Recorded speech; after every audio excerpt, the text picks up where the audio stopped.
Assalamualaikum warahmatullahi wabarakatuh. Kami dari kelompok 8 yang beranggotakan Dwi Oktaviani nomor absen 11, Siti Muzroah nomor absen 31, Wanda Dewi nomor absen 33. Kesultanan Islam Kerajaan Islam di Samudra Pasai dan Aceh. Kerajaan Samudra Pasai. Lokasi: Kerajaan Samudra Pasai terletak di Aceh dan merupakan kerajaan Islam pertama di Indonesia. Kerajaan ini didirikan oleh Meurah Siluh pada tahun 1267 Masehi. Proses Islam masuk. Proses masuknya agama Islam di Kerajaan Samudra Pasai disebabkan oleh beberapa faktor, yaitu perdagangan, perkawinan yang terjadi oleh bangsa Arab dan keluarga Kerajaan Samudra Pasai. Dari proses-proses itulah agama Islam yang berada di Kerajaan Samudra Pasai dapat berkembang pesat. Sistem pemerintahan. Sistem pemerintahan Samudra Pasai adalah kesultanan, yakni kerajaan Islam dengan pemimpin yang disebut dengan istilah sultan atau nama lain dari raja atau penguasa. Istilah modern yang menggambarkan sistem pemerintahan Samudra Pasai adalah monarki, di mana sultan atau raja dipilih berdasarkan garis keturunan. Sosial budaya. Dari catatan Mahuwan dan Tom Pires telah membandingkan dan menyebutkan bahwa sosial budaya masyarakat Pasai mirip dengan Malaka, seperti bahasa maupun tradisi pada upacara kelahiran, perkawinan, dan kematian. Kemungkinan kesamaan ini memudahkan penerimaan Islam di Malaka, dan hubungan yang akrab ini dipererat oleh adanya pernikahan antara Putri Pasai dengan Raja Malaka sebagaimana diceritakan dalam Sulalatus Salatin. Ekonomi. Pasai merupakan kota dagang, mengandalkan lada sebagai komoditi andalannya. Dalam catatan Mahuwan disebutkan 100 kati lada dijual dengan harga perak 1 tahil. Dalam perdagangan, Kesultanan Pasai mengeluarkan koin emas sebagai alat transaksi pada masyarakatnya. Mata uang ini disebut dirham.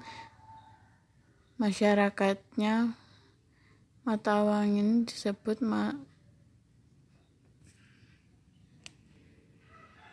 atau dirham yang dibuat 70% emas murni dengan berat 0,60 gram, diameter 10 mm, mutu 17 karat. Akhir kerajaan. Faktor internal. Pemimpin yang kurang cakap setelah Sultan Malik Al-Tahir. Sultan Malik Al-Tahir adalah pembawa kejayaan Kerajaan Samudra Pasai. Semeninggal Sultan Malik Al-Tahir, kerajaan berpindah pada penerusnya. Namun karena kinerja yang kurang cakap, Kerajaan Samudra Pasai terus mengalami kemunduran. Terjadinya perebutan kekuasaan. Perebutan kekuasaan dan pemberontakan yang terjadi pada zaman pemerintahan Sultan Zainal Abidin membuat kekuatan kerajaan ini melemah. Pemberontakan ini sempat ditulis di dalam berita-berita Cina sumber sejarah kerajaan ini. Faktor eksternal. Penyerangan dari Kerajaan Majapahit. Tekad Mahapatih Gajah Mada untuk menyatukan seluruh wilayah Nusantara dalam Sumpah Palapa membuat Majapahit juga menyerang Samudra Pasai. Beberapa bagian Kerajaan Samudra Pasai tidak dapat dipertahankan dan akhirnya jatuh ke tangan Majapahit. Kalah saing dengan Pelabuhan Malaka. Semenjak pusat perdagangan beralih ke Selat Malaka, Pelabuhan Pasai mulai sepi dan mengalami kerugian karena komoditas utamanya yaitu lada batal untuk dikirim. Penyerangan dari Portugis. Akhir riwayat dari kerajaan ini adalah penyerangan Portugis yang memanfaatkan konflik internal yang terjadi. Kerajaan Samudra Pasai runtuh sekitar tahun 1500 karena penyerangan ini. Peninggalan Kerajaan Samudra Pasai. 1.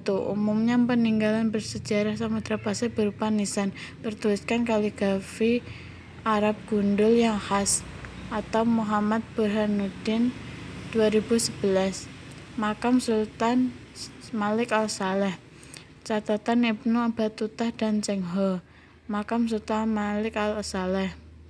Makam Sultan Maulana Al-Zahir. Makam Nahriyah. Makam Tengku Sidir Abdullah Tajul Nilah, Makam Naina Hasanuddin, Makam Perdana Menteri. Kerajaan Aceh. Lokasi Kerajaan Aceh Darussalam merupakan salah satu kerajaan Islam yang berdiri di Pulau Sumatera, tepatnya di Provinsi Aceh. Kerajaan Aceh didirikan oleh Sultan Ali Muhayyad Syah pada 1496. Awalnya Kerajaan Aceh merupakan kerajaan yang masuk wilayah Kerajaan Lamuri. Proses Islam masuk. Diperkirakan agama Islam masuk ke Indonesia melalui wilayah pesisir utara Sumatera pada abad 7 Masehi. Ada 3 teori terkait masuknya Islam di Indonesia, yaitu teori Arab, Persia, dan Gujarat. Teori tersebut berdasarkan beberapa temuan yang ada di wilayah pesisir utara Sumatera. Sistem pemerintahan. Pemerintahan Aceh bersistem kesultanan, yang artinya kepemimpinan berada di tangan sultan. Raja pertama Aceh Sultan Muhayyad Syah. Raja yang membuat Aceh merasakan kejayaan adalah Sultan Iskandar Muda. Sosial budaya. Letak Aceh yang strategis menyebabkan perdagangannya memaju pesat. Dengan demikian, kebudayaan masyarakat juga makin bertambah maju karena sering berhubungan dengan bangsa lain. Contoh dari hal tersebut adalah tersusunnya hukum dan adat yang dilandasi ajaran Islam yang disebut hukum adat mahkota alam. Ekonomi. Kehidupan ekonomi masyarakat Aceh adalah dalam bidang pelayaran dan perdagangan. Pada masa kejayaannya, perekonomian berkembang pesat. Penguasaan Aceh atas daerah-daerah pantai barat dan timur Sumatera banyak menghasilkan lada. Sementara itu, Semenanjung Malaka banyak menghasilkan lada dan timah. Hasil bumi dan alam menjadi bahan ekspor yang penting bagi Aceh, sehingga perekonomian Aceh maju dengan pesat. Bidang perdagangan yang maju menjadikan Aceh makin makmur. Setelah Sultan Ibrahim dapat menaklukkan Pedir yang kaya akan lada putih, Aceh makin bertambah makmur.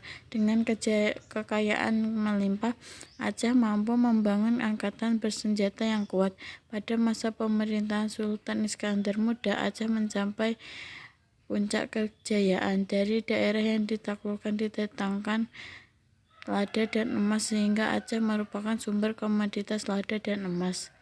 Akhir kerajaan. Penyebab runtuhnya kerajaan Aceh. Tidak adanya seseorang pemimpin yang dimana mampu dan memiliki kompeten setelah meninggalnya dari Sultan Iskandar Muda yang dimana menjadi pemimpin kerajaan Aceh sebelumnya, sehingga menciptakan sebuah ketidakstabilan akan kekuasaan pada kerajaan Aceh, yang dimana membawa kerajaan Aceh pada kehancuran dan juga keruntuhan bagi kerajaan Aceh itu sendiri.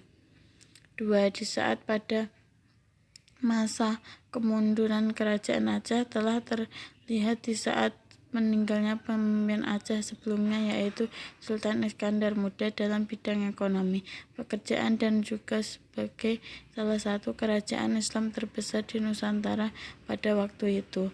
3. Terjadinya banyak pemisahan diri yang dilakukan oleh kerajaan-kerajaan kecil yang dimana pada awalnya adalah merupakan bagian dari kerajaan Aceh itu sendiri. Setelah terjadinya sebuah kemunduran pada kerajaan Aceh, daerah-daerah yang memisahkan diri tersebut adalah Johor, Pajang, Minangkabau, Siak, dan juga Perak.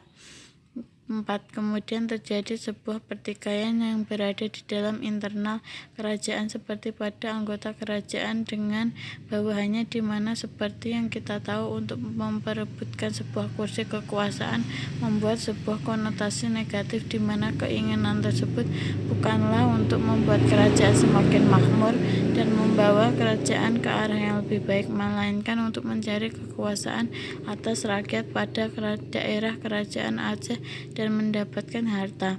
5. Timbulnya berbagai macam kerajaan yang lebih berkompeten di sekitar wilayah kerajaan Aceh yang lebih handal dalam bidang ekonomi dan juga politik. Peninggalan. Benteng Indrawatra, benteng peninggalan kerajaan Aceh saat melawan Portugis. Makam Raja Aceh Sultan Iskandar Muda. Masjid Baitur Rahman merupakan masjid satu-satunya yang terkenal di Indonesia. Masjid ini adalah peninggalan Kerajaan Aceh Darussalam. Lukisan Raja Sultan Iskandar Muda, Sultan Muhammad Daud Syah.